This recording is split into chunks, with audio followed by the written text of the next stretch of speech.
Bonsoir à tous. Voici donc le troisième volet de ces questions consacrées à la connaissance et à la nomination de Dieu. Ce soir, je vous ai donc fait distribuer 2 textes pour que, au cours de l'exposé, vous ayez sous les yeux d'abord un peu de saint Thomas, ça fait du bien de le lire pour de vrai, et ensuite pour éviter que vous vous fatiguiez à entendre un exposé, que vous l'ayez vraiment en lecture. Vous verrez que ça n'est jamais obscur, jamais compliqué, mais c'est dense, tout simplement. Donc, nous les verrons au fur et à mesure. Ceux qui auraient acheté la Somme de théologie en version française, y reconnaîtront la traduction, mais comme ça, ce soir, vous êtes tous sur pied d'égalité. Quant à la Somme contre les gentils, ça n'est hélas pas la traduction qui est tout à fait remarquable de l'édition en 4 volumes parue en GF Flammarion, tout simplement parce que celle qui est sur Internet, c'est l'ancienne, et que quand on est paresseux, on fait un copier-coller de l'ancienne, je l'ai un peu corrigée, alors que la nouvelle est absolument éblouissante, très supérieure en exigence et en qualité à la Somme de théologie, par exemple, du point de vue éditorial. C'est vraiment un modèle. Mais bon, on s'y retrouvera. Donc ce soir, les noms ou les perfections divines. Souvenez-vous de cette phrase, je n'ose dire cet axiome, on érige en axiome ou en phrase star chez saint Thomas des choses qui sont simplement des phrases.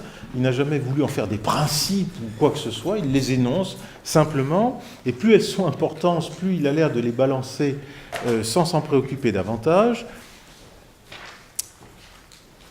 Je me trompe de page, c'est le début de la question 13, le petit chapeau de la question 13 dans la Somme. Après avoir examiné tout ce qui se rapporte à notre connaissance de Dieu, il nous faut poursuivre cette étude par celle des noms que nous donnons à Dieu, car nous nommons chaque chose selon la connaissance que nous en avons. J'ai corrigé le d'après, selon, c'est un peu plus strict. Car nous nommons chaque chose selon la connaissance que nous en avons. Donc c'est à la mesure de la connaissance que nous avons des choses, que nous pouvons les nommer. Souvenez-vous de cette petite trinité de concepts que je crois vous avoir énoncé la dernière fois, la chose, le concept et le nom. Donc c'est à la mesure du concept qu'on a d'une chose qu'on est capable de la nommer, tout simplement. Quand on n'est pas capable de nommer quelque chose, c'est qu'on ne la connaît pas bien. Voilà le principe. Ça marche dans tous les cas de notre connaissance ordinaire. Et c'est justement dans le cas de Dieu où ça devient compliqué, puisque, comme vous le savez, entre la chose, Dieu en l'occurrence, et les noms que nous lui donnons, c'est le chaînon du milieu qui est le plus fragile, parce que nous ne le connaissons pas. Nous ne connaissons pas son essence. Donc comment pouvons-nous parler de Dieu alors que le chaînon intermédiaire, celui du concept, nous fait défaut? Et je vous ai dit que saint Thomas ne manquait pas une occasion pour faire sienne ces phrases venues du néoplatonisme païen, de Proclus, alors ça passe par un certain nombre de personnages. Au terme de notre connaissance terrestre, s'entend, nous ne connaissons absolument pas l'essence de Dieu. Donc comment pouvons-nous prétendre nommer Dieu, lui donner des noms, c'est-à-dire désigner en lui un certain nombre de perfections, c'est de cela qu'il s'agit, bonté, sagesse, toute puissance, miséricorde, que sais-je, alors que nous prétendons ne pas connaître son essence? Voilà la question. J'ajoute immédiatement que chez saint Thomas, vous le voyez, ce sont des noms que nous donnons à Dieu. C'est donc nous qui nommons, et non pas lui, sauf le nom qu'il se donne à lui-même dans le buisson ardent, Exode 3,14. Souvenez-vous, je suis celui qui est. Là, c'est lui qui se nomme. À la limite, telle ou telle reprise biblique dans la bouche de Jésus, mais sinon, les noms désignant les perfections divines, ensuite ça fonctionne de la même façon pour chacune, c'est pour ça que je ne suis pas entré dans le détail de chacune. Une fois que vous avez compris le principe, ça marche pour tout le monde. Mais les noms sont toujours ceux que nous lui donnons. Je dis cela parce que chez Duns Scotus, qui sera un des successeurs objectifs de Thomas d'Aquin, il y aura au contraire une répartition entre ceux que nous lui donnons et ceux qu'il se donne lui-même. Vous voyez, tout n'est pas identique. Chez Thomas, les noms sont ceux que nous lui donnons. Sauf le grand nom biblique, mais enfin il est exprimé à mesure humaine. Nous aurons l'occasion de le retrouver tout à l'heure. Donc Dieu peut-il être nommé par nous? Est-ce que nous avons, comme on dit aujourd'hui, une certaine légitimité à lui conférer un certain nombre de perfections. Alors on ne cesse de le faire. Hein. L'année dite de la miséricorde, il y a 1 an ou 2, où on a parlé de miséricorde, toute l'année, sans quasiment jamais la définir, voyez, sans passer par le concept, ce qui pouvait produire un petit effet lassant, avait prétention à dire de lui qu'il était miséricordieux. Donc personne ne s'est posé la question de savoir si c'était légitime ou non. Là, tout d'un coup, ça allait de soi. Alors qu'après tout, ça ne va de soi que parce que c'est révélé dans l'Écriture. Jamais un simple philosophe n'a pu y parvenir. Donc ce sont des noms qui prétendent dire de lui un certain nombre de perfections. Ils excluent, mais cela est évident, toute forme d'imperfection. Ça ne va pas pour Dieu. Donc il faudra, pour dégager un certain nombre de noms, avoir fait un petit travail de nettoyage méthodologique qui aura consisté à ôter de lui tout ce qui ne peut pas lui convenir. Mais parce que la plupart des noms que nous utilisons sont issus des créatures, donc déjà il faudra ôter le statut créé lorsqu'il est bien vissé. Et de toute façon, ôter tout statut matériel, tout ce qui a rapport à la matière. C'est pour ça d'ailleurs que la miséricorde est ambiguë.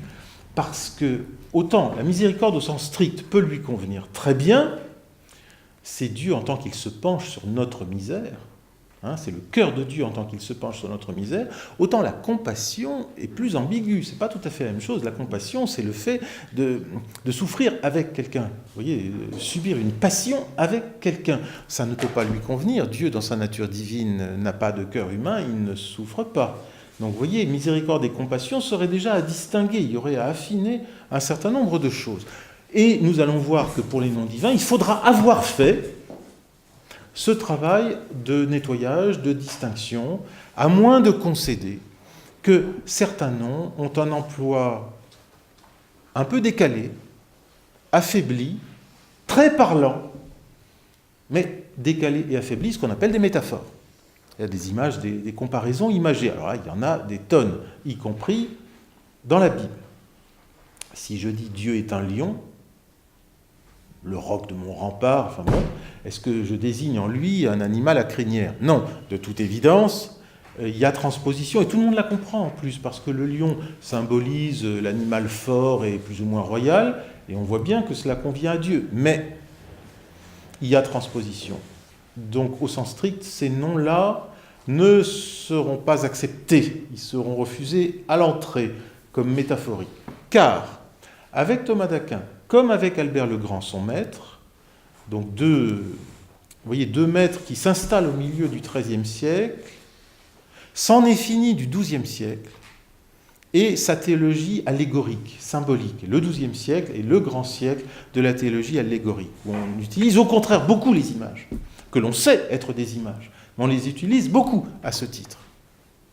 Tout en sachant que c'est un discours décalé, ce qu'on appelle un discours impropre. Vous voyez, et on sait très bien qu'on veut désigner à travers cela quelque chose de propre, mais enfin, on ajoute à la difficulté de parler de Dieu le fait de savoir que ce qu'on utilise à son sujet n'est pas très adéquat. Eh bien, au XIIIe siècle, des gens comme Albert et Thomas, pas Bonaventure, qui reste assez lié à la période ancienne. Il utilise des images à profusion. Vous allez vous régaler si vous aimez les images. Si tant est que ce soit ces images-là que vous aimiez. Ce sont des images du Moyen-Âge. Tout vieillit, hein, c'est un peu comme un film. Un film des années 60 pour un jeune de 20 ans. Hein. Quand un jeune de 22 ans nous dit aujourd'hui « Oh, comment s'appelle déjà ce vieux film que j'ai vu quand j'étais petit ?» Alors tout le monde se dit « Ça doit être un Gary Cooper. »« Ah oui, Le Seigneur des Anneaux !» Vous voyez que là, on a changé d'époque. Effectivement, Le Seigneur des Anneaux, c'est 2000, 2001, 2002. Il a 22 ans, il l'a même vu bien après la parution. On est vite démodé, et les images médiévales le sont aussi. Or, Albert et Thomas font le choix, au contraire, du discours propre. Du discours propre, c'est-à-dire du discours qui dit directement ce qu'il a envie de dire, sans passage par l'image. Donc au maximum, on va dégraisser le discours de tout ce qu'il a de poétique, de transposé, de figuratif, qui, au fond, ne désigne pas assez strictement et scientifiquement ce qu'il veut dire, et s'il flatte l'imagination, il n'ajoute rien, en fait. Et au contraire, peut être un déficit d'intelligence. Quand on emploie une image à la place d'une idée, Si c'est pour l'illustrer, c'est très bien, ou la faire comprendre, c'est parfait. Si c'est à la place d'eux, c'est en général qu'on a un plafond de verre au-dessus de soi, celui du monde de l'intellect. Donc retenez cela, leur perspective, c'est ça que je veux vous dire, leur perspective, Albert, Thomas, et ce sera un peu vrai par la suite aussi et de plus en plus, sera au maximum possible de désigner ce qui concerne Dieu de la façon la plus directe, en éliminant tout ce qui va être créé, matériel, imagé. Donc il va y avoir du nettoyage. Voilà la perspective d'ensemble. Maintenant, comme je crois l'avoir fait les fois précédentes, je voudrais vous lire quelques paragraphes du catéchisme de l'Église catholique qui, en 2 ou 3 paragraphes, dit tout sur ce que nous allons nous dire ce soir. C'est au paragraphe 39 à 43. Au paragraphe 39 à 43. Et même 40 à 43. Donc le sous-titre du paragraphe, c'est « Comment parler de Dieu ?» Il y a un paragraphe générique, je passe, 40. Puisque notre connaissance de Dieu est limitée, notre langage sur Dieu l'est également. Vous voyez, le langage est à la mesure de la connaissance, comme chez saint Thomas. Puisque notre connaissance de Dieu est limitée, notre langage sur Dieu l'est également. Nous ne pouvons nommer Dieu qu'à partir des créatures et selon notre mode humain limité de connaître et de penser. À partir des créatures seulement, donc pas à partir de Dieu lui-même, pas à partir de Dieu lui-même, fût-ce dans la Bible, après tout. La Bible, c'est Dieu qui a parlé pour nous avec des mots humains, ça ne change rien au problème. Le fait de passer de la philosophie à la Bible, c'est pareil, c'est les mêmes mots avec le même sens.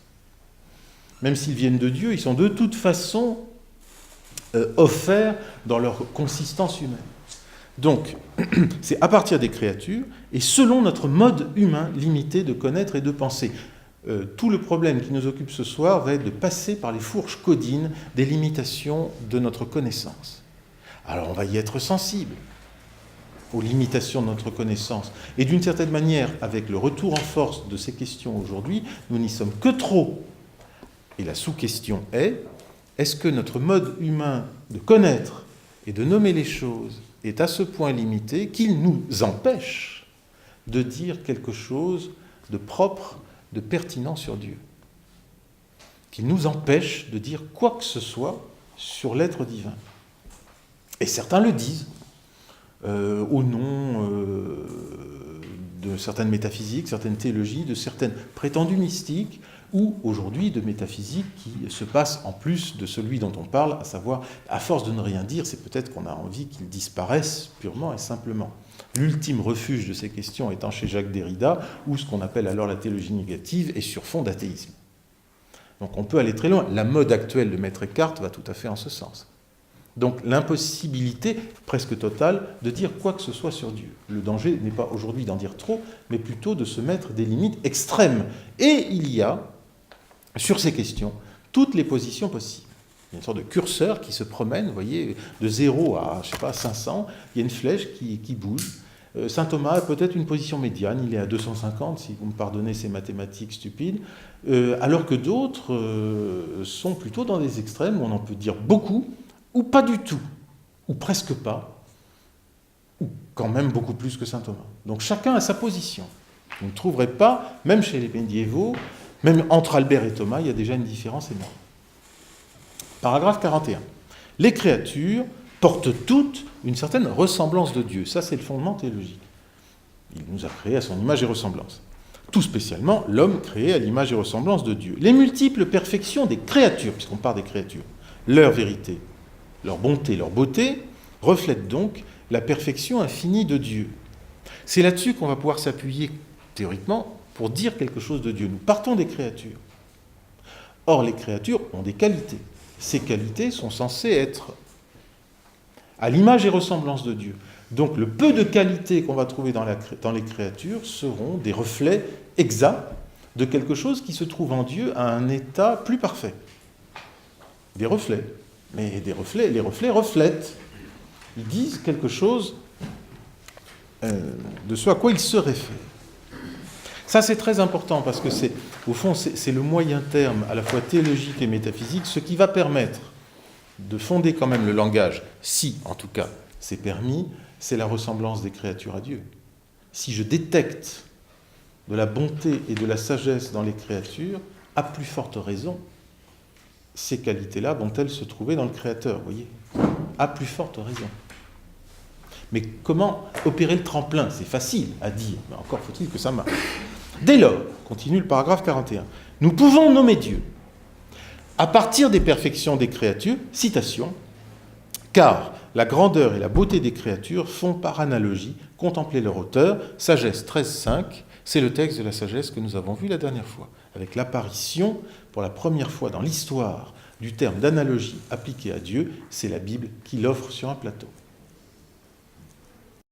Car la grandeur et la beauté des créatures font par analogie contempler leur auteur. C'est la première fois que dans l'histoire de la philosophie, pourrait-on dire, le terme d'analogie qui permet des comparaisons un peu floues au départ, va être appliqué à ce tremplin entre la créature et Dieu. Vraiment, historiquement, le terme d'analogie est baptisé par l'inspiration biblique. C'est assez amusant. Donc c'est comme ça que ça risque de marcher. Par tremplin à partir de la ressemblance des créatures. Paragraphe 42. Dieu transcende toute créature. Il faut donc sans cesse purifier notre langage. C'est ça le travail de nettoyage dont je vous parlais tout à l'heure. Il faut donc sans cesse purifier notre langage de ce qu'il a de limité, d'imagé, d'imparfait, pour ne pas confondre le Dieu, citation, ineffable, incompréhensible, invisible, insaisissable, fin de citation, avec nos représentations humaines. Nos paroles humaines restent toujours en deçà du mystère de Dieu.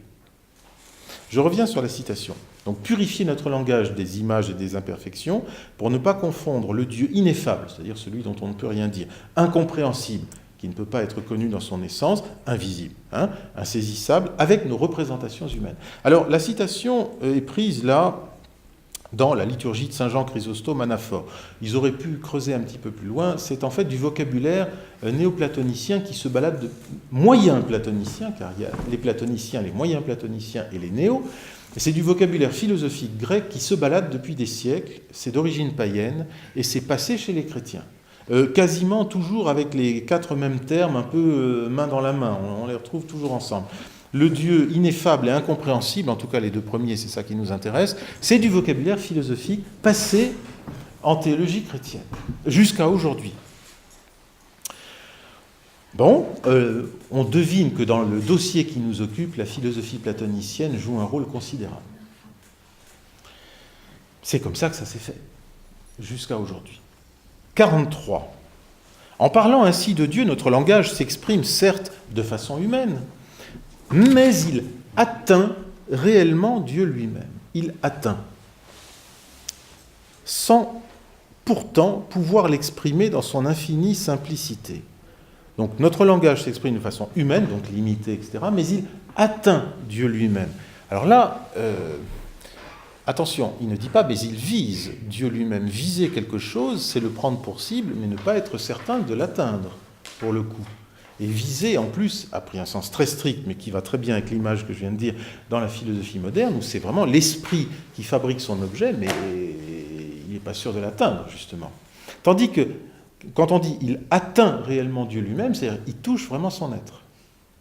Ce n'est pas seulement un bon vouloir d'y parvenir, c'est qu'il y a un succès de l'entreprise. Et derrière, il y a le latin-géré latin, qui est un terme qui vient de saint Augustin, atteindre, atingere. Et saint Augustin le dit, et il est repris par saint Thomas, nous ne pouvons pas comprendre l'essence divine, c'est-à-dire vraiment l'embrasser par une connaissance totale, ça on ne peut pas. Mais nous pouvons l'atteindre, c'est-à-dire le toucher. Il y a contact intellectuel. Ça, c'est le choix de saint Augustin, et c'est le choix de saint Thomas. J'aurais à redire, j'espère que je le redirai, mais je vais peut-être oublier, que la ligne de Thomas sur ces questions, avec cependant sa manière de le traiter, c'est celle d'Augustin. Et c'est un néoplatonisme chrétien parmi d'autres. Ça n'est pas le plus extrême, c'est un des plus modérés. Parmi ceux qui considèrent que Dieu est incompréhensible et ineffable, Augustin prend la ligne modérée qui consiste à dire, bien sûr, il est incompréhensible et ineffable, mais nous touchons sa substance, nous touchons son être. Donc il n'y a pas échec de la connaissance. Il y a modestie de la connaissance, il n'y a pas échec. Ça, c'est une ligne ferme. Et c'est le choix de Thomas. Il avait d'autres choix possibles, beaucoup plus radicaux, en matière de refus. Vous voyez que le catéchisme de l'Église catholique, soit dit en passant, qui s'exprime très simplement, est riche de siècles de théologie. On devine tout derrière. Fin du 43, en effet, il faut se rappeler, la grande citation, du Concile de Latran IV, qu'entre le Créateur et la créature, on ne peut marquer tellement de ressemblance que la dissemblance entre eux ne soit pas plus grande encore. Je rebâtis la phrase pour qu'elle soit plus simple. Entre le Créateur et la créature, il y a de la ressemblance et de la dissemblance. Il y a de la ressemblance parce qu'on est créé à son image et ressemblance, et il y a de la dissemblance parce que nous ne sommes pas Dieu. Dieu est transcendant. Donc il y a de la ressemblance et de la dissemblance entre Dieu et les créatures. Mais de telle sorte, dit le Concile de Latran IV, 1215, que la dissemblance est plus forte que la ressemblance. Donc nous ressemblons à Dieu, mais la dissemblance est plus forte, car Dieu est transcendant, Dieu est Dieu. Donc vous voyez, ce n'est pas au milieu. Il y a un déboîté, il y a un déboîtement, il y a un déséquilibre. La dissemblance est plus grande que la ressemblance. Concile de Latran IV, 1215, pour saint Thomas, c'est la distance chronologique de nous à Vatican II, si vous voulez. C'est-à-dire une certaine actualité prolongée. En plus, la phrase de Latran IV est une reprise quasiment littérale d'une phrase de saint Augustin, là aussi. Peu importe laquelle, mais un jour j'ai trouvé qu'il l'avait dite lui-même. Et mon avis est que, alors, j'extrapole un peu, mais c'est pour vous donner l'idée, tout ce que va faire Thomas sur ces sujets, parce qu'il va s'y reprendre à plusieurs fois dans ses œuvres, 4 ou 5 fois au cours de sa carrière, donc la position théologique qui est toujours première, la construction métaphysique qui la supporte, et même l'élément logique de l'analogie qui en est l'expression, et j'ai dit les choses dans l'ordre véritable, d'abord la théologie, puis la métaphysique, puis la logique qui est dépendante de ce qui précède, tout cela est en fait une construction au service de cette phrase de Latran IV, qu'il connaît mais qu'il ne cite qu'une fois explicitement et une fois implicitement. Donc il a dû la connaître un peu sur le tas. Vous savez qu'il a connu la plupart des conciles, des textes des conciles tardivement. Il n'y avait pas Internet à l'époque. C'est à l'occasion de ses voyages en Italie qu'il y a un certain nombre de textes qu'il connaît plus tard. Donc au fond, sa position va consister à mettre en place l'idée suivante. Il y a toujours une intuition quand un théologien part dans une direction. Au plan des choses mêmes, entre Dieu et les créatures, il y a de la ressemblance et de la dissemblance, mais comme Dieu est Dieu et que nous sommes ses créatures, nous sommes créés à sa ressemblance, et c'est magnifique, mais la dissemblance est plus grande encore. Bon, très bien. Eh bien, donc, ça c'est le plan de l'être. Maintenant, au plan du connaître, qui en est du coup, la traduction, enfin le résidu, eh bien, notre capacité à connaître Dieu doit refléter cette alternative et ce déboîtement. Il y aura donc du semblable et du dissemblable, de telle sorte que le dissemblable soit plus grand. Par conséquent, dans les noms que nous allons utiliser à propos de Dieu, dans les perfections que nous allons lui reconnaître, dans les phrases que nous allons dire à son sujet, il y aura de la ressemblance, nous allons donc concéder la ressemblance, donc nous avons le droit de dire des choses à son sujet, sans nous tromper, mais de telle sorte que la dissemblance soit plus grande encore. Ce qui fait que la théorie de l'analogie chez saint Thomas sera l'exacte traduction de ce déséquilibre. Une ressemblance sur fond de dissemblance et non l'inverse. Une ressemblance sur fond de dissemblance et non l'inverse. Après Thomas, à partir de Duns Scotus, on entre dans la prémodernité où on croit de plus en plus dans les pouvoirs de la raison. Désormais, ça va s'inverser. La ressemblance va prendre le pas sur la dissemblance. Duns Scotus le dit, les négations, donc tout ce qu'on nie de Dieu, vous voyez la part de dissemblance qu'on creuse, nous n'aimons pas suprêmement les négations. Suprêmement, nous n'aimons pas les négations. Summe negationes non amamus. Donc il va supprimer toute la part de dissemblance. La modernité est née, ce qui compte, c'est le concept. Donc rupture avec la tradition, non seulement de saint Thomas, mais de la tradition des pères, de l'Église. Là, il y aura une rupture très forte. Donc chez Thomas, il a cette position qui est encore peut-être mal enregistrée par nombre de commentateurs. Oui, il y aura un discours sur Dieu, ça, il ne va pas céder là-dessus. Néanmoins, il y aura un discours vrai sur Dieu, mais qui sera sur fond de dissemblance. Et non pas, vous voyez, comment dirais-je, une part accordée à la dissemblance pour se faire plaisir, sur fond de ressemblance, parce qu'au fond, on veut quand même dire tout ce qu'on a envie de dire. Parce que c'est ça, au fond du problème. Et ce serait la tentation de tout philosophe et de théologien. Il va concéder pour la forme un certain nombre de choses, mais en fait, il va dire ce qu'il a envie de dire. Mais non. Alors comment peut-on inventer une doctrine, vous voyez, qui supporte cela? Encore une fois, c'est bien beau de le prétendre, encore faut-il que la machinerie suive. Fin du paragraphe 43 du catéchisme. Donc il faut rappeler la phrase de la 34 et une autre citation maintenant. Nous ne pouvons saisir de Dieu ce qu'il est, mais seulement ce qu'il n'est pas, et comment les autres êtres se situent par rapport à lui. Oh, c'est saint Thomas cité dans la Somme contre les gentils 1.30. En 3 paragraphes, il y a tout. Mesdames et messieurs, la séance est terminée. Vous avez tout. Il y a tout dans ce. C'est admirablement rédigé. Il y a vraiment tout. On voit que ça a été fait par des gens qui savaient de quoi ils parlaient. C'est normal, c'était tous des Français ou des francophones qui ont écrit le catéchisme de l'Église catholique. Cocorico théologique. Bon, écoutez, ça fait du bien de temps en temps. Bon, c'est pas tous les jours. Non. Donc, vous pourrez relire au moins ces paragraphes-là pour les méditer. Tout se retrouve là-dedans.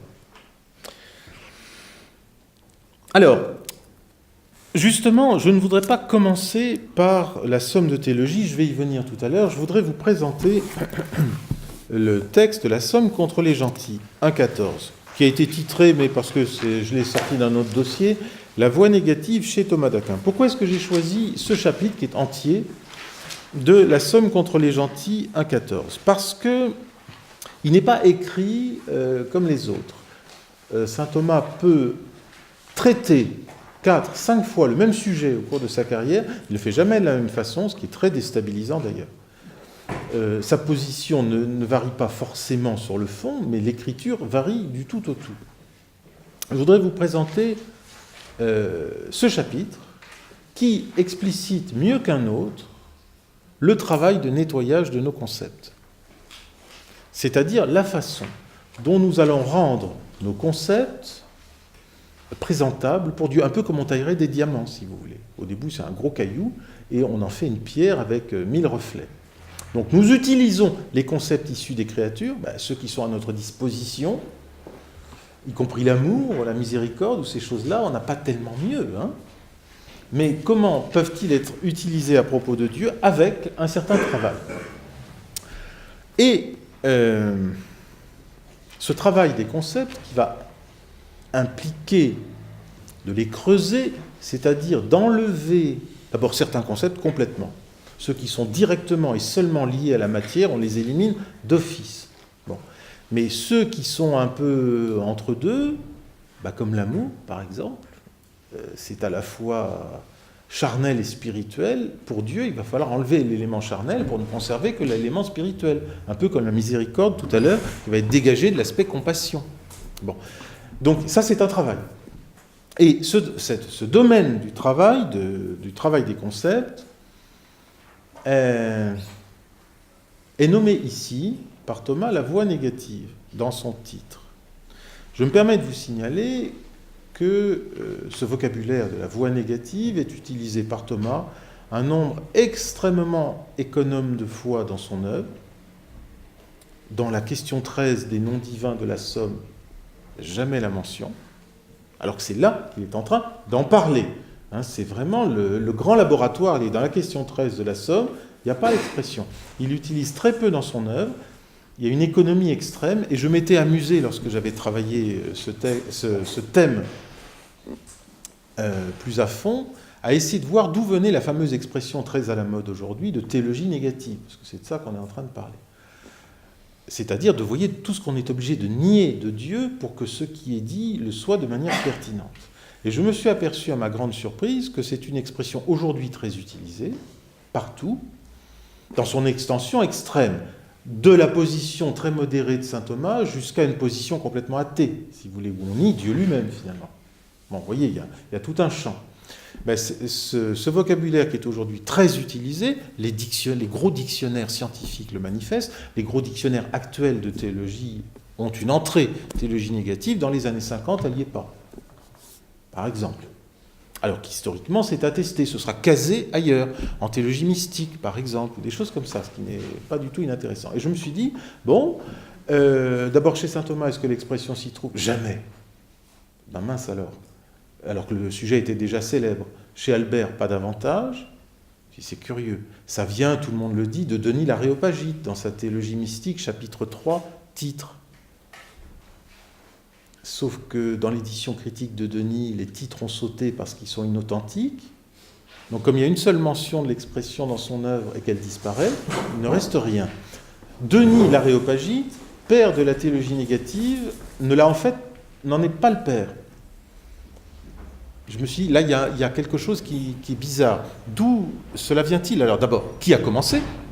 Et puis, d'où vient le fait qu'on projette sur tous ces auteurs un thème qui s'échappe? Alors, qui a commencé? C'est difficile à dire.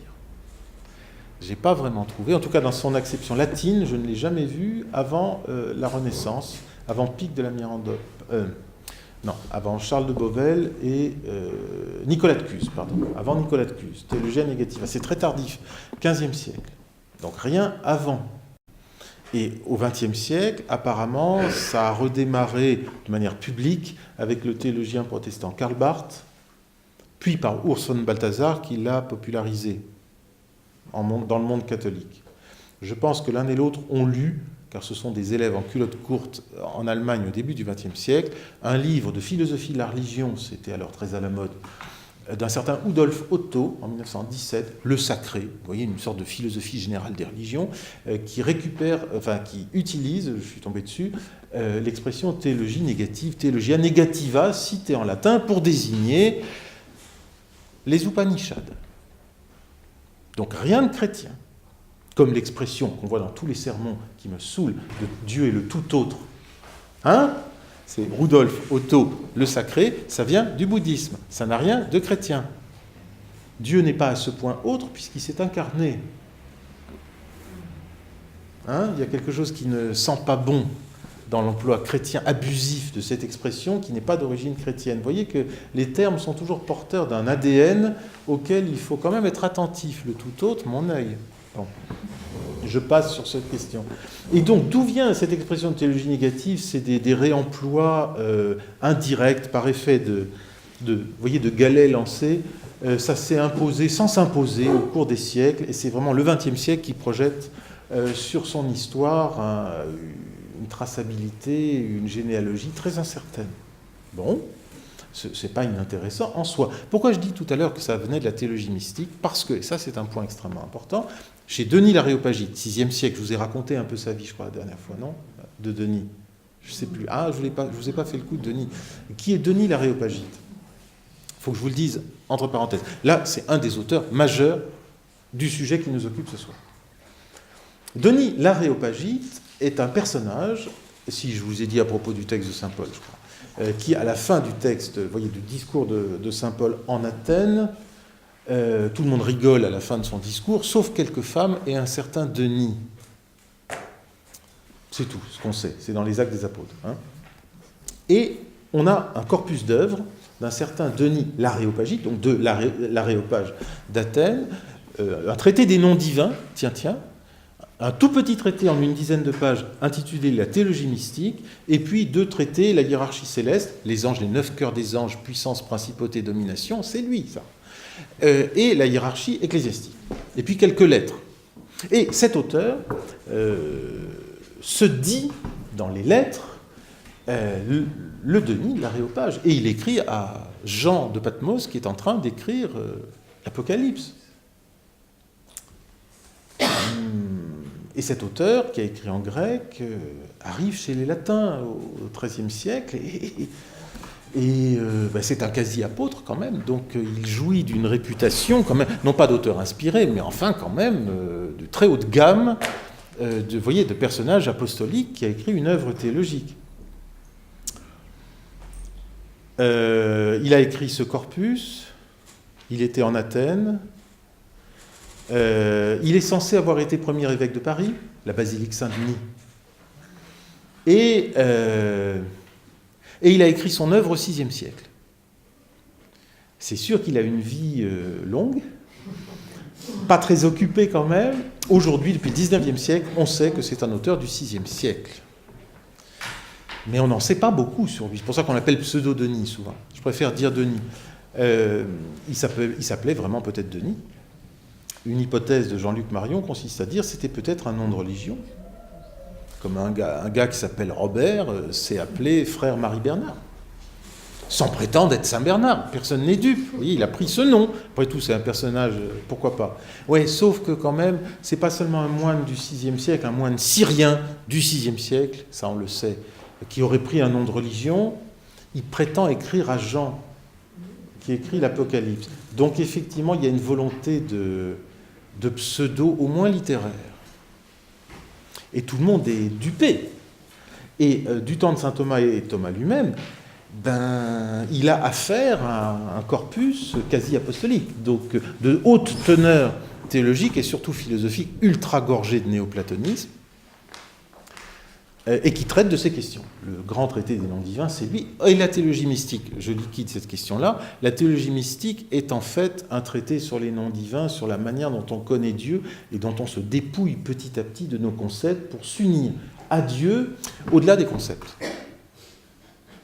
Ce qui fait qu'à cause de Denis, ce domaine que nous traitons ce soir a souvent été pris au compte d'une certaine théologie mystique. Le fait, voyez, de se dépouiller petit à petit de la connaissance qu'on a des choses, c'est une vie mystique. D'où la mode de Maître Eckhart, d'où le mélange pas très clair, je trouve, voire franchement douteux, entre christianisme et bouddhisme sur cette question, aujourd'hui.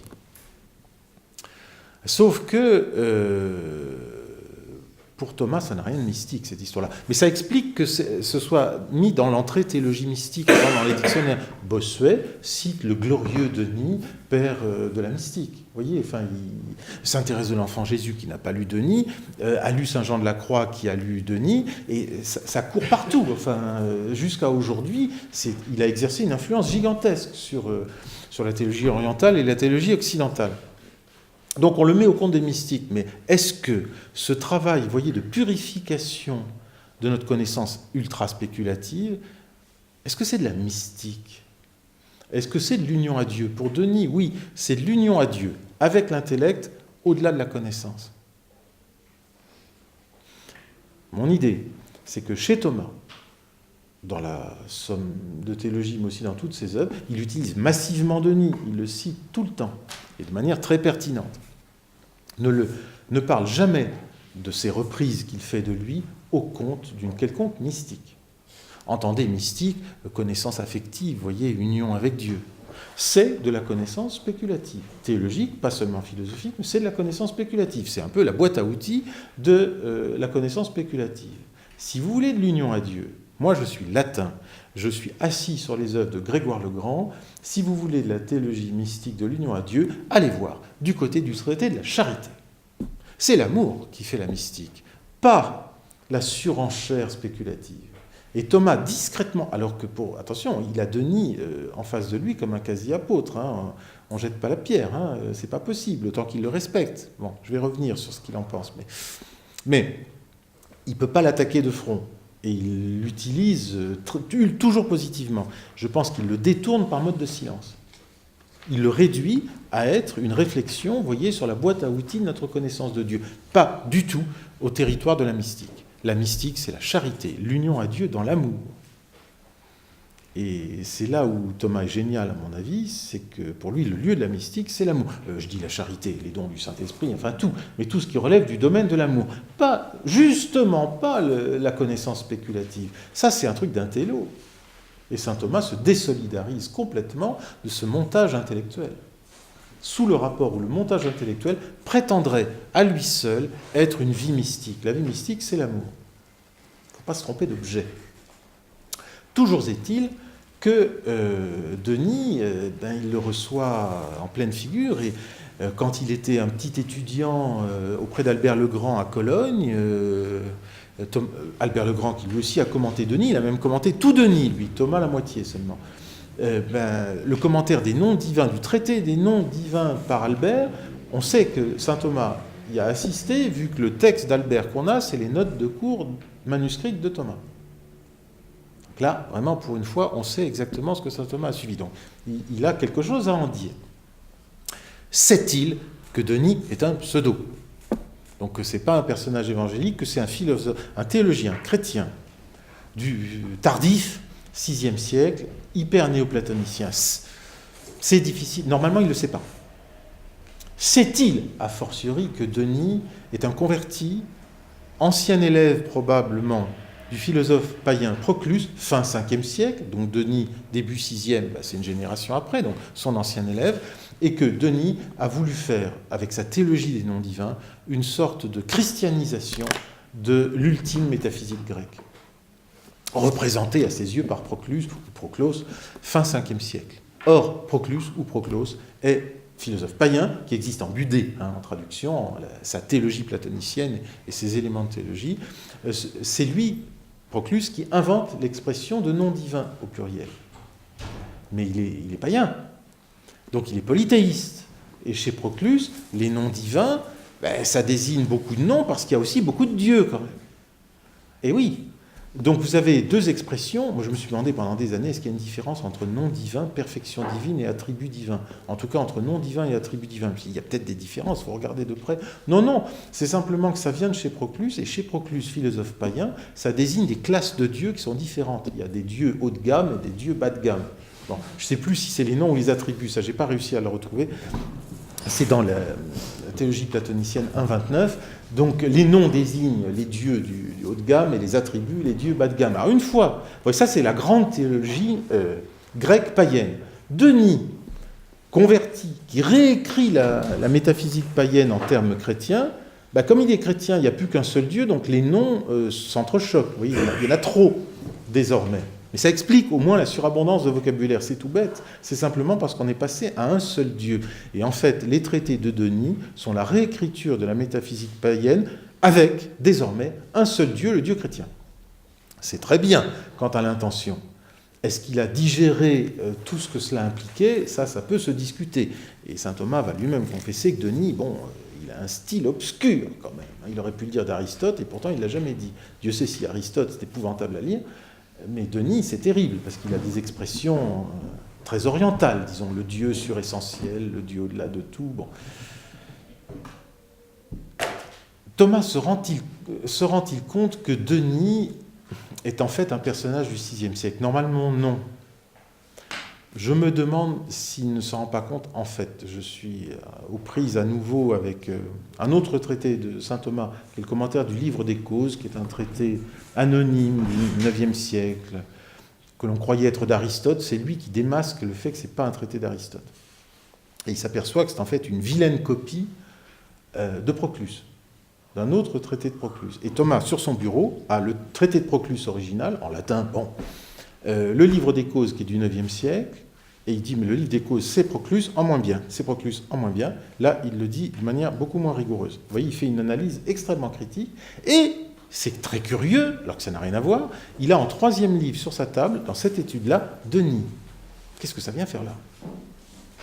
Le thème ne l'impose pas absolument. Comme par instinct, par aimantation, il se rend compte que Proclus, le Livre des Causes et Denis, c'est fou ce que ça se ressemble quand même. Alors que Denis est du 1er siècle et que les autres sont du 5e et 9e. Et même, il y a 2 fois et demi où il laisse échapper la phrase suivante. Donc, il vient de citer Proclus, 5e siècle, ou le Livre des Causes, 9e. Denis corrige cette position en disant que. Mais ce n'est pas possible. Nous savons que c'est vrai. Denis a corrigé cette position, mais parce que nous savons qu'il est du 6e. Saint Thomas ne le sait pas, il ne peut pas le savoir.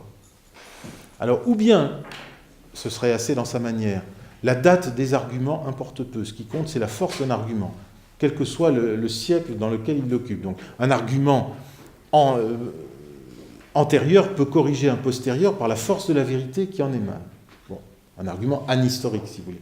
Ou bien, en fait, il a parfaitement compris qu'il y avait un os, et que Denis était lui aussi une réécriture de Proclus. Mais il ne peut pas le dire, il ne peut pas le prouver. Denis, archevêque de Paris, compagnon de Saint Paul, pour attaquer la cathédrale au piolet, il va falloir se lever tôt. Pas possible, il faudra attendre le XIXe siècle. Donc, à défaut de cette identification historique, il est obligé d'intégrer Denis tel quel, dont il tire le meilleur. Or, la position de Denis, je vous ai dit tout à l'heure que Thomas avait fait le choix d'Augustin, une position assez médiane finalement, où on sauvait la vérité du discours avec, évidemment, la conscience très forte de l'imperfection de ce que nous disons. Et chez Denis, qui est plus néoplatonicien, on va davantage, et c'est du plus et du moins, on va davantage vers la renonciation à la vérité du langage. C'est un platonicien, donc il a un fond univoque. Ça, ils ont ça dans le sang. C'est-à-dire, quand nous disons quelque chose, ça correspond strictement à la chose désignée. Un mot, un sens. Si je dis Dieu est bon, Dieu est bon, je l'ai dit. Il n'y a pas de distinction modale, donc on prend les choses un peu brutes de décoffrage. C'est raide.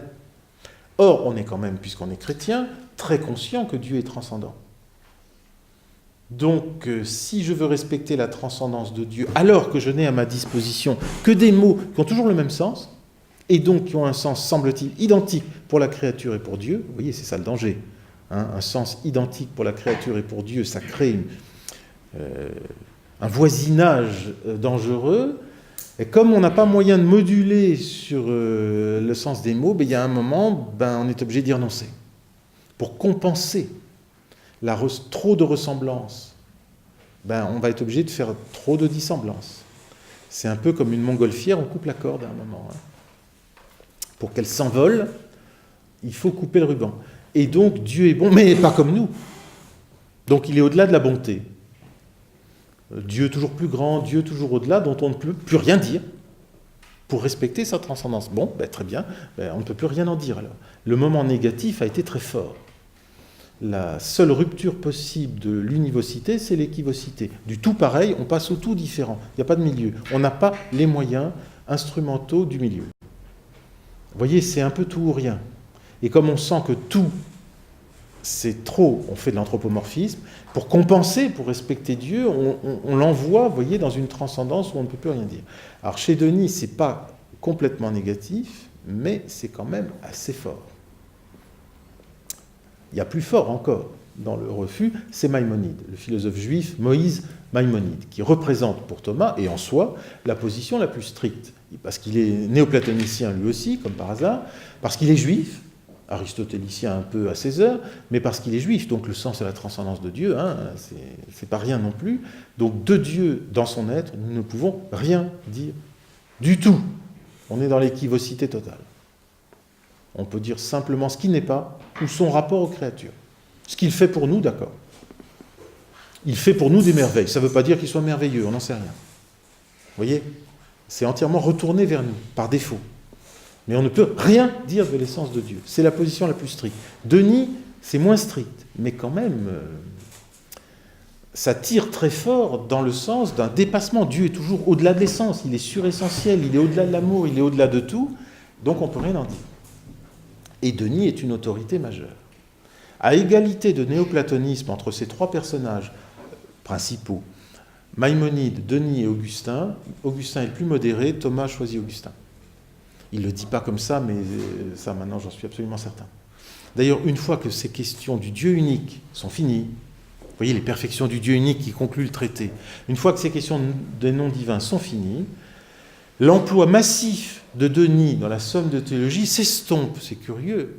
Et dès que Thomas entre dans le traité de la Trinité, où on attendrait Denis, il en parle tout autant, non, c'est Augustin qui devient alors vraiment écrasant. C'est tellement plus fiable. Vous voyez, il a rendu hommage à son prédécesseur, comme on fait quand on vient de lui planter un couteau dans le dos, et on passe à la suite. Et je pense que le remplacement des auteurs, Denis massif au début et subrepticement remplacé par Augustin, dit quelque chose de très profond. C'est plus équilibré, Augustin. Il y a une raison théologique, c'est pas moi qui l'ai trouvée. Si Denis est du VIe siècle, effectivement, et qu'il n'arrête pas de parler de Dieu en termes d'au-delà de l'être, c'est une expression qui vient de Platon dans la République. Dieu est au-delà de l'essence, au-delà de tout, au-delà de tout. On est obligé de tout dépasser. Donc on ne peut pas parler de lui en termes de substance, on ne peut pas parler de lui en termes d'être, on ne peut pas parler de lui en termes de substance.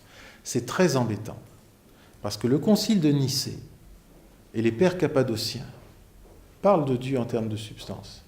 Et dans le credo, même si c'est mal traduit en français depuis 40 ans, on va peut-être enfin cesser cette mauvaise traduction que Étienne Gilson trouvait scandaleuse, de même nature que le Père, c'est consubstantiel au Père, de même substance que le Père. Le credo, pour fonder l'unicité de Dieu, enfin les trois personnes dans l'unicité de Dieu, parlent de substance. Vous voyez, les conciles et les pères orientaux parlaient de Dieu en termes de substance. Or, Denis prétend s'en passer. On aurait trouvé chez Denis une petite volonté de distance par rapport au concile. Mais le personnage est mystérieux, on n'en sait trop rien, mais aujourd'hui c'est assez repéré. Vous voyez, à force d'être néoplatonicien et de mettre Dieu au-delà de l'essence, on finit par, par dévisser quelque chose qui est inscrit dans les conciles relativement récents de la Sainte Église. Pour assurer l'unité des trois personnes divines, sans tomber dans le polythéisme, il faut une seule substance, que voulez-vous. C'est pour ça que les musulmans considèrent que nous sommes des polythéistes et pas des monothéistes. C'est pour ça que nous sommes des infidèles. On va dire le dialogue des monothéismes, pas du tout. Nous ne sommes pas monothéistes pour eux, nous croyons en trois dieux. Ce qui est faux, mais c'est ce qu'ils s'imaginent. N'oublions jamais ça, c'est fondamental pour eux. Nous sommes des infidèles, nous croyons en trois dieux, nous sommes polythéistes. Or, s'il n'y a pas une seule substance, un seul être pour fonder les trois personnes, en effet, il y a danger. Donc si quelqu'un comme Denis a un peu, par souci de transcendance, vous voyez, renoncer à désigner Dieu en termes d'essence ou de substance, il fait vaciller le credo à cause de la philosophie. Je n'avais pas remarqué ça, mais ça a joué un rôle. Ça a été étudié récemment, cette question-là, je la trouve très intéressante. Donc voilà pour situer l'ensemble. Vous vouliez que je vous parle de Denis, je vous ai parlé de Denis. Voici donc la Somme contre les gentils 1,14, qui est le seul chapitre consacré, c'est-à-dire où il est question de son sujet de bout en bout, donc consacré à la voie négative dans toutes les œuvres de saint Thomas. Ailleurs, elle est distillée partout. Là, saint Thomas fait un arrêt sur image. C'est un chapitre qui est une sorte de double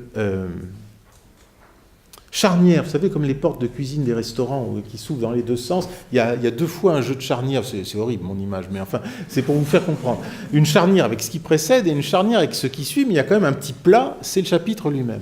Alors, la charnière avec ce qui précède, c'est les chapitres précédents, à savoir ce qui avait trait à l'existence de Dieu. Souvenez-vous, quand on étudie un sujet, on étudie d'abord s'il existe, et ensuite ce qu'il est. Or, les chapitres de la Somme contre les gentils, 1,9, c'est le grand portique sur la sagesse, lisez ça, c'est génial. Mais de 10 à 13, c'est la question des voies de l'existence de Dieu, telles que Thomas les traite dans la Somme contre les gentils. Donc il vient de parler de l'existence. Ensuite, à partir du chapitre 15, et je ne sais plus jusqu'où ça va là, en l'occurrence, il va traiter des perfections divines, des noms divins. Et tout d'un coup, avant d'entrer dans la question des noms divins, il fait une sorte d'arrêt sur image méthodologique. De quelle façon pouvons-nous prétendre parler de Dieu ? Vous voyez, quelle est notre légitimité à présenter des concepts et des propositions sur Dieu. Donc vous voyez, transition d'après la question de l'existence et transition d'avant l'étude de chacun des noms divins. Une sorte d'exposé de méthode. Placé comme ça, c'est la seule page de saint Thomas dans toutes ses œuvres où les choses se présentent de la manière suivante. Le chapitre est très homogène de ce point de vue. Lisons-le ensemble. Après avoir montré qu'il existe un premier étant auquel nous donnons le nom de Dieu, il nous faut rechercher quelles sont ses qualités. Alors en latin, c'est conditiones, qualité. C'est un terme très faible. Ça vient d'Avicenne, c'est condition, c'est conditiones. Qu'est-ce que c'est que ce truc ? On aurait attendu, après avoir étudié son existence, nous allons parler de son essence. Et je crois qu'il refuse le terme d'essence. Précisément parce qu'on ne va pas pouvoir la connaître. Donc il refuse le terme fort, il met à la place un terme faible, et je crois que c'est exprès. Qualité traduit pas trop mal, on ne sait pas trop comment traduire. Vous voyez, après l'étude de l'existence de quelque chose, on étudie l'essence, mais justement, l'essence de Dieu, on n'y a pas accès Donc, l'expression choisie, vous voyez, qui arrive en fin de phrase, crée un effet de faiblesse qui est voulu, de mon point de vue. Thèse du chapitre, c'est dans l'étude de la substance divine que l'usage de la voix négative s'impose avant tout. Alors avant tout, c'est pas seulement chronologique, en premier, c'est praechipue, c'est-à-dire de manière principale, c'est très fort. La substance divine, en effet, dépasse par son immensité, sa transcendance, toutes les formes, donc les concepts, que peut atteindre notre intelligence, et nous ne pouvons ainsi la saisir en connaissant ce qu'elle est. Nous en avons pourtant une certaine connaissance en étudiant ce qu'elle n'est pas. C'est exactement... C'est la phrase que je vous ai citée du catéchisme tout à l'heure, c'est pas le même chapitre, mais c'est la même reprise. Nous ne connaissons pas ce qu'elle est, son essence, mais seulement ce qu'elle n'est pas. Travail du négatif. Et nous approchons d'autant plus de cette connaissance que nous pouvons, grâce à notre intelligence, écarter le plus de choses de Dieu. C'est là le travail de nettoyage, c'est l'écartement. La négation, le removere, negare ou removere. On écarte de Dieu ce qui ne lui convient pas. Dieu n'est pas dans un corps. Et donc il n'est pas revêtu de tout ce qui affecte les corps. Le devenir, le pourrissement, la croissance, les émotions, enfin, toutes choses dont il n'a pas besoin. Donc il faut enlever de lui tout ce qui ne lui convient pas. Et voyez ce que ça va donner, selon une petite cellule simple à comprendre, qui est assez aristotélicienne finalement pour le coup. On va arriver au fait que Dieu est éternel, par le fait d'abord qu'il n'est pas en devenir, donc il est dit immobile, ça veut dire pas en devenir. Or, le temps est la mesure du devenir, du mouvement. Donc Dieu n'est pas en devenir, donc il n'est pas dans le temps, donc il est éternel. Là, ça marche bien. Il y a une sorte de série assez déductive, ce sera rarement le cas du reste, mais là, il y a quelque chose d'assez vrai. Il n'est pas en devenir, c'est lié à la matière. Donc, il n'est pas mesuré par le temps. Il est en un seul instant, donc il est éternel. Donc, on va pouvoir dire de manière très positive qu'il est éternel. Et nous disons sans arrêt que Dieu est éternel. Maintenant, est-ce que nous savons ce que nous disons quand nous disons cela ? Comme nous n'avons aucune expérience possible de l'éternité, avec un mot positif, nous désignons une réalité que nous avons apprise négativement. Lorsque nous disons Dieu est éternel, nous disons qu'il n'est pas en devenir et qu'il n'est pas dans le temps et qu'il est, en plus, Thomas ajoute cette idée de Boès à Aristote qui ne le dit pas, entièrement tout ce qu'il est en une seule fois, dans son être. Il est pleinement ce qu'il est instantanément. Ça, c'est la vraie éternité. Voilà ce qu'il a désigne. Maintenant, pour ce qui est d'en avoir l'expérience, y compris intellectuelle, nous n'en avons aucune. Nous avons éliminé tout ce qui ne convenait pas. La matière, le devenir, le temps et une certaine multiplicité, parce qu'après tout, les créatures comme les anges ou les hommes sauvés sont éternels aussi, ils ne sont pas leur propre éternité. Seul Dieu est sa propre éternité. Donc nous disons quelque chose de vrai à son sujet, nous n'avons aucune idée de ce que nous disons. Mais nous disons, hein. Et comme dit Thomas très ironiquement et très finement dans la question 13, article 2, c'est à propos de Maïmonide, qui lui refuse tout, refuse toute attribution. Il dit, mais c'est bien gentil tout ça, mais cela ne correspond pas à l'intention de ceux qui parlent de Dieu. Vous voyez, par hypothèse, on a tout refusé. On ne peut rien dire de l'essence de Dieu, mais on n'arrête pas d'en parler. Et quand on dit des choses à son sujet, y compris, vous voyez, qu'il est miséricordieux, qu'il est éternel, c'est bien de lui qu'on a l'intention de parler. De lui. Alors qu'on a prétendu ne rien dire de lui. Vous voyez, Dieu est toujours plus grand, dira le mauvais prédicateur en sermon. Ah ouais, mais il a mis 25 minutes à en parler quand même. C'est fou ce qu'il a dit comme chose de lui alors qu'il avait promis de ne rien dire. Ben voilà, c'est exactement le problème. Ça ne correspond pas à l'intention de signifier, terme technique médiéval, ça ne correspond pas à l'intention de signifier de ceux qui parlent de Dieu. Ils prétendent ne rien dire, en fait, ils en disent énormément. Bon. Nous approchons donc d'autant plus de cette connaissance que nous avons écarté ce qui ne lui convient pas. Alors maintenant, il y a un retour, je suis mon texte, sur une théorie générale de la connaissance. Voilà comment ça se passe normalement dans la connaissance ordinaire. Nous connaissons en effet d'autant mieux une chose que nous saisissons plus complètement les différences qui la distinguent des autres. On connaît les choses par différenciation. Chaque chose possède un être propre qui la distingue en effet de tous les autres. C'est pourquoi nous commençons par situer dans le genre les choses dont nous connaissons les définitions. On commence toujours par le général, on va vers le précis. Ce qui nous fait connaître ce qu'est la chose en général. On ajoute ensuite les différences qui les distinguent les choses les unes des autres. Ainsi se constitue une connaissance complète de la substance de la chose. Pour connaître une chose, on commence par le général et on précise de plus en plus, selon l'ordre logique du genre et des espèces. C'est l'ordre idéal. Vous voyez, il faut mettre les choses dans l'ordre. Que sont les dominicains? Ce sont des religieux apostoliques, dont la vie comporte la vie commune, l'étude et la prédication. Ce sont des prêtres avec des frères convers. Vous voyez, on précise. Et à mesure qu'on précise, on élimine, du coup. J'ai commencé par, j'aurais pu commencer autrement, mais ce sont des religieux. On a déjà éliminé le fait que ce sont des moines, ou, en tout cas presque tout de suite, ou des prêtres séculiers. Vous voyez, toute définition implique une élimination. C'est comme quand on sculpte, à mesure qu'on avance, on élimine de la matière. C'est comme ça que nous faisons lorsque nous définissons. Plus on précise, plus on élimine. C'est ce que nous faisons. Et ce que dit Thomas ici, c'est qu'on va vers la précision de plus en plus grande à mesure qu'on ajoute des éléments. C'est les définitions du dictionnaire. Bulldog, mammifère, canin, et ensuite on ajoute, je ne sais pas, 4 ou 5 caractéristiques pour, je ne sais pas, très, très fort au garrot, enfin, qui ne vous lâche plus quand il vous mord. Enfin, c'est très à la mode aujourd'hui, il y a des cafés spécialisés pour Bulldog. Enfin, on va préciser, oui, un certain nombre de choses. On ajoute des différences pour distinguer. C'est ce qu'on fait d'habitude. Application à Dieu, deuxième paragraphe suivant. Dans la substance divine, comme on ne peut pas saisir le ce que c'est-à-dire son essence, et le prendre à titre de genre, on ne peut pas démarrer de l'essence divine. Alors que d'habitude, on peut, on ne la connaît pas.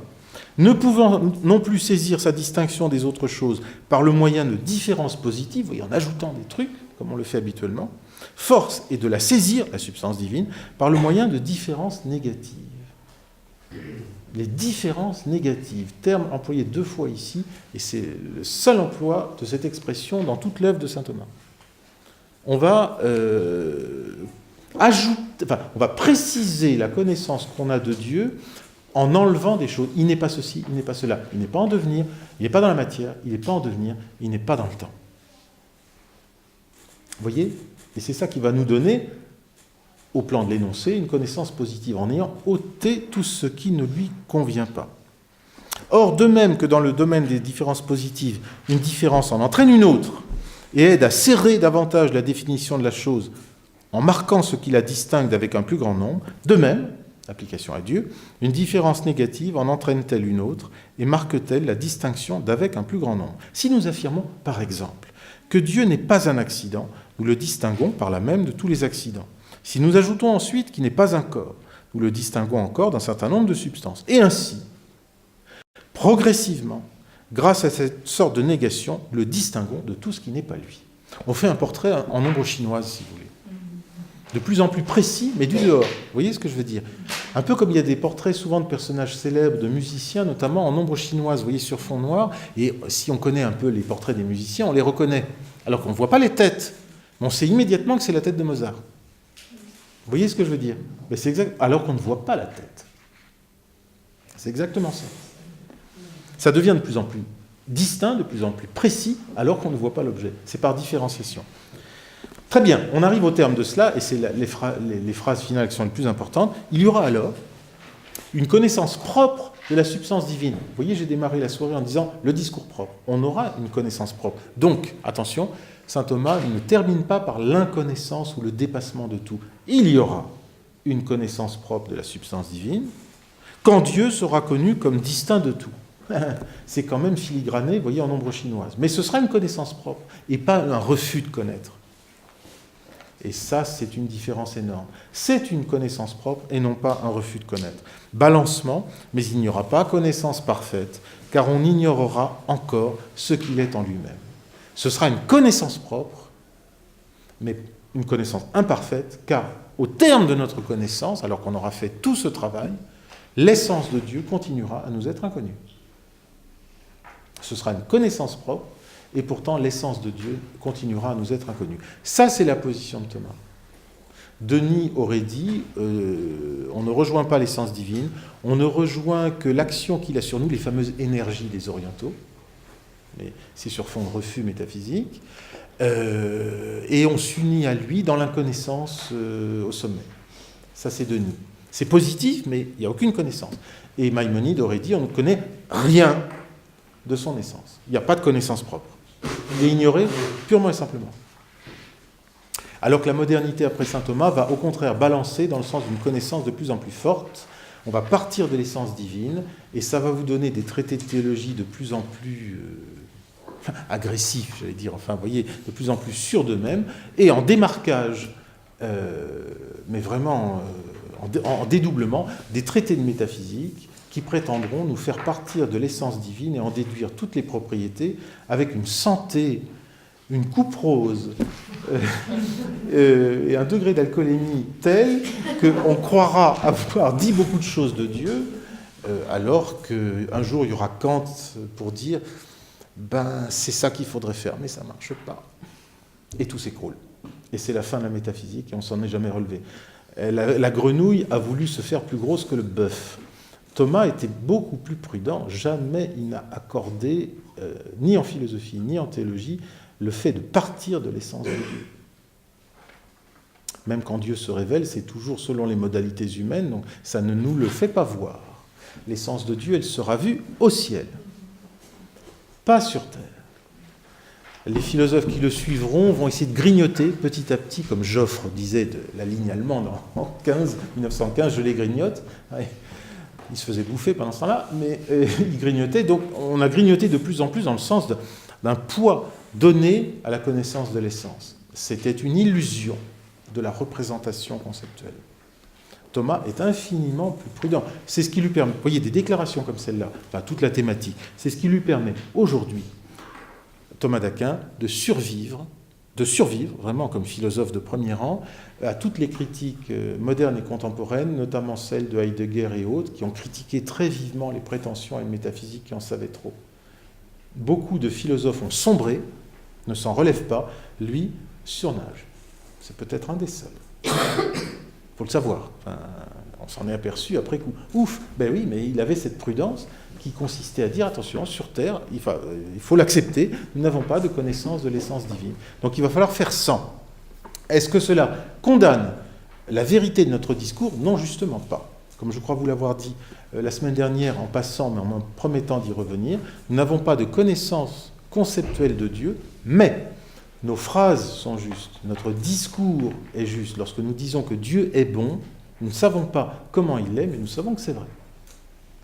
Et nous le savons à partir des effets. Seulement des effets des créatures. Mais la phrase, elle, est indépassable. Vous vous souvenez l'exemple « Einstein est un savant » du petit gamin qui voit Einstein à la télé. Einstein est un savant, il ne sait absolument pas ce qu'il dit. Pourtant, ce qu'il dit est vrai. Il a un tout petit peu d'expérience humaine. Sa maîtresse d'école est plus savante qu'Einstein, si vous voulez. Il est presque aussi savant que ma maîtresse. Donc il a quand même un minimum de connaissances, de conceptuelles pour voir que ça convient à Einstein d'être ainsi qualifié. Donc le concept a suffisamment de sens, même si c'est pauvre, pour que la phrase « Einstein est un savant » soit vraie. Pour nous, face à Dieu, nous sommes dans la même situation. Nos concepts sont pauvres, mais les phrases qui énoncent quelque chose à propos de Dieu sont vraies. Imparfaites, mais vraies. Elles ont touché leur objet. Et si elles ont touché leur objet et qu'elles sont vraies, alors elles sont indépassables. C'est ce que j'avais appelé le principe d'économie chez saint Thomas par rapport à Denis, où il y avait toujours plus de l'univocité, de la surenchère, de la négation, du dépassement. Chez saint Thomas, moins d'univocité au point de départ, moins de négation, donc moins de carnage dans les concepts, moins de dépassement, où on est sans cesse obligé de dire que Dieu est au-delà, de Dieu tout autre. C'est pas la peine. Si on s'accroche au concept, on est obligé. Si on dit nos concepts sont pauvres, ils sont issus des créatures et n'en sortent pas, désignent en Dieu quelque chose de vrai, sans prétendre l'embrasser, si vous voulez, alors il n'y a pas besoin de dépasser. Quand on dit Dieu est amour, on sait très bien qu'il n'est pas amour comme nous. il l'est au maximum selon lui, selon son mode d'être, il ne l'est pas selon notre mode de connaître. Ah oui, mais là Thomas, il a cette distinction à la clé que Denis n'avait pas, elle n'existait pas, qui est une invention des logiciens parisiens du XIIe siècle, qu'Albert intègre dans le domaine, différence entre le mode d'être et le mode de connaître. Différence entre le mode d'être et le mode de connaître. Pour notre connaissance ordinaire, ça se correspond très bien. Quand vous allez faire vos courses et que vous achetez des tomates à tel prix, vous savez si le type est un voleur ou si c'est le prix des tomates. Il y a une correspondance entre la chose même et le prix que vous payez. Ou alors vous êtes des gogos.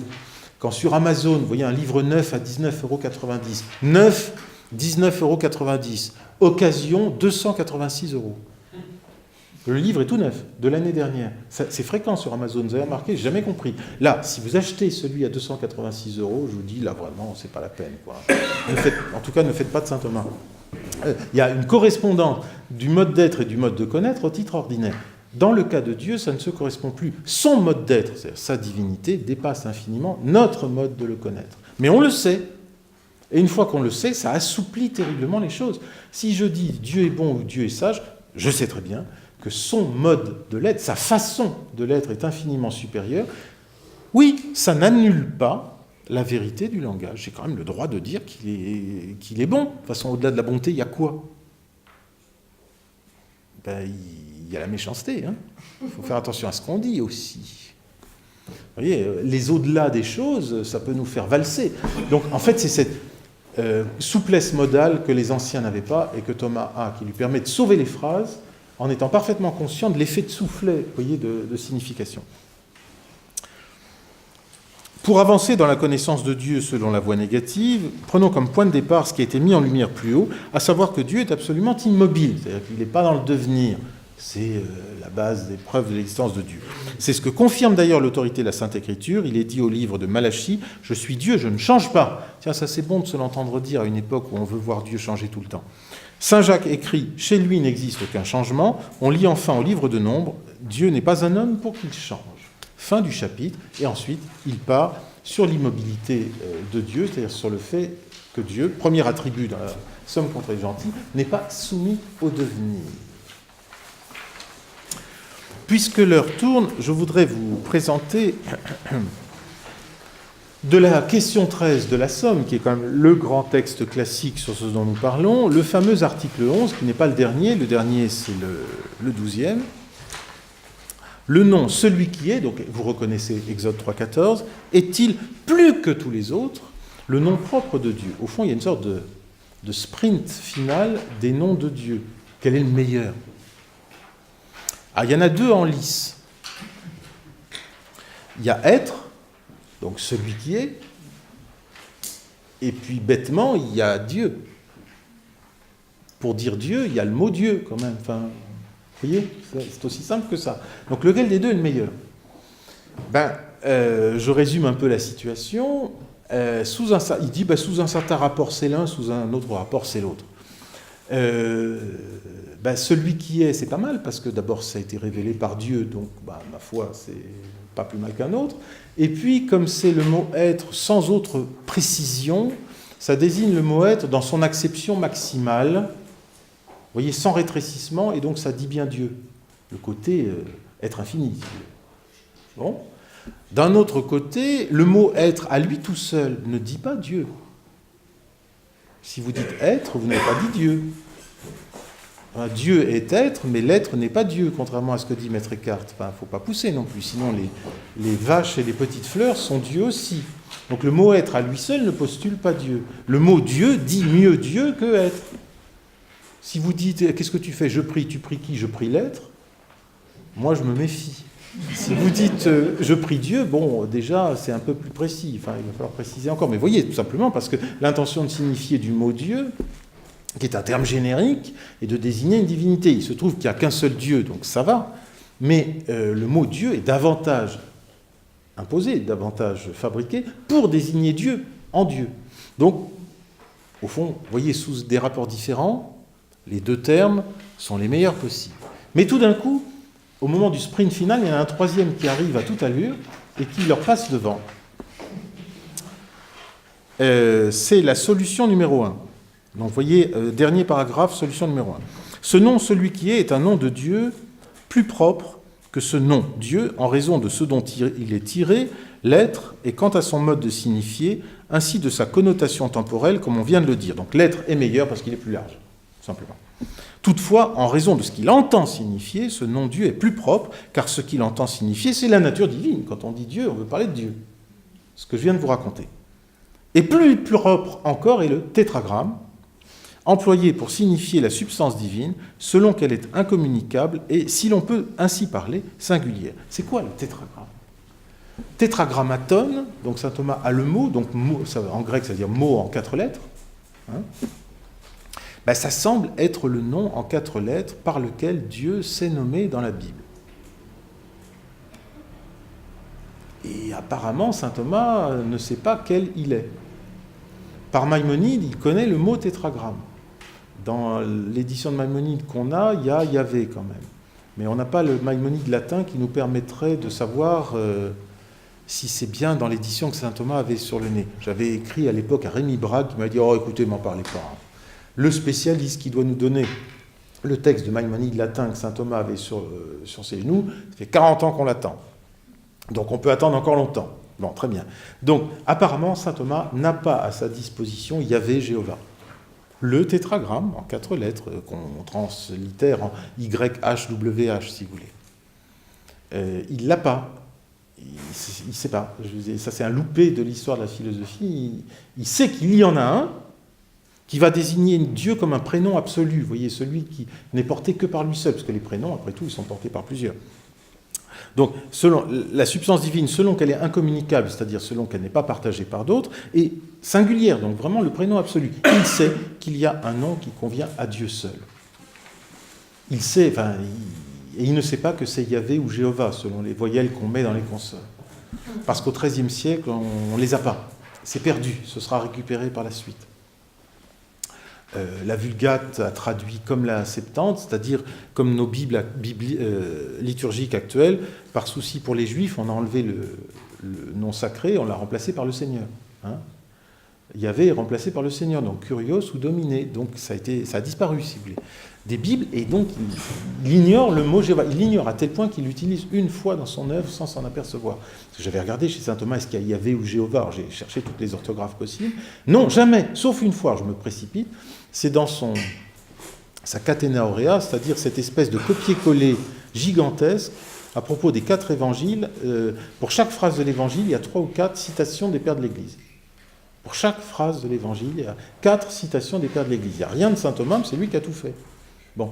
Et saint Luc, je ne sais plus le numéro, entrée de Jésus à Jérusalem. Vous savez, sur l'âne, le jour des rameaux. Avec les acclamations des Juifs, Hosanna au fils de David. Alors il y a un père de l'Église, un anonyme, je crois. Hosanna, ça veut dire, un terme hébreu, personne ne sait ce que ça veut dire. Il y en a des quantités comme ça, il y en a une dizaine, personne ne sait ce qu'ils veulent dire, puis il sort une dizaine de mots d'origine hébraïque, et il y a Jéhovah dedans. Et saint Thomas le recopie sans savoir que c'est le tétragramme dont il aurait eu besoin. Je trouve ce loupé amusant et dommageable, un peu comme l'analogie qui lui passe sous le nez.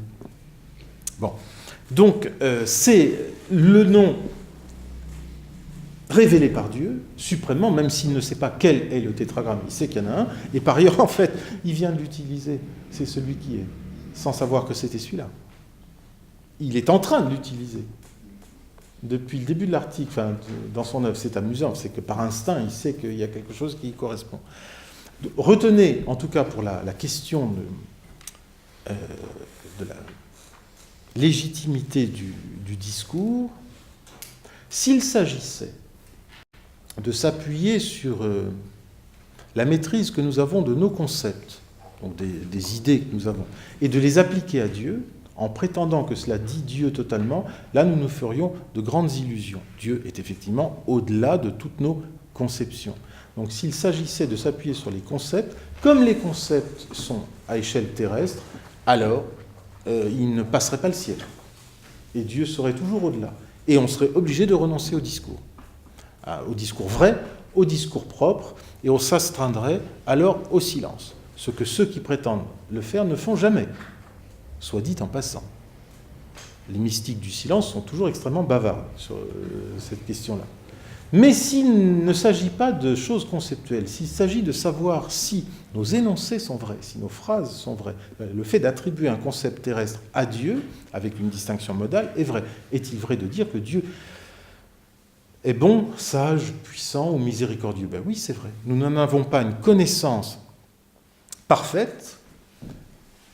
La dissemblance l'emporte sur la ressemblance. Il n'empêche qu'il y a suffisamment de ressemblance pour que la phrase ait une signification pour nous et en soi, à son propos. Vous voyez? Donc, les phrases sont connues comme imparfaites dans la maîtrise que nous en avons, mais elles sont connues aussi comme ayant atteint leur objet. Donc, la théologie est rendue possible. Pas besoin de répéter à tout propos que Dieu est au-delà. On sait qu'il l'est quant à son mode d'être. On sait aussi que notre mode de connaître est imparfait, mais qu'il a touché. Par conséquent, tout le plan du discours qui consisterait à dire sans arrêt, à la manière de Denis, et je vous assure, il continue à influencer la théologie ou la pastorale actuelle par bien des côtés, que Dieu, je vous dis quelque chose, mais Dieu est toujours au-delà, pour saint Thomas, il n'y a pas besoin de cette mécanique-là. On a dit que Dieu était bon, et en disant qu'il était bon, on a dit quelque chose de vrai, c'est tout, et on assume. Puisqu'on n'a pas prétendu le connaître conceptuellement par cette occasion, mais avoir dit quelque chose de vrai. C'est très différent. Principe d'économie, vous voyez. Il n'y a plus besoin de ce dépassement constant, un peu haletant, un peu désespéré des concepts, qui en plus n'est jamais respecté par ceux qui prétendent le mettre en place. Parce qu'on sent très bien qu'il y a une tension très forte alors chez eux entre ce qu'ils prétendent faire, c'est-à-dire se passer d'un discours sur Dieu, et leur véritable intention, comme dit saint Thomas, qui est d'en parler. Et ils sont intarissables. Eh bien, ça ira pour ce soir.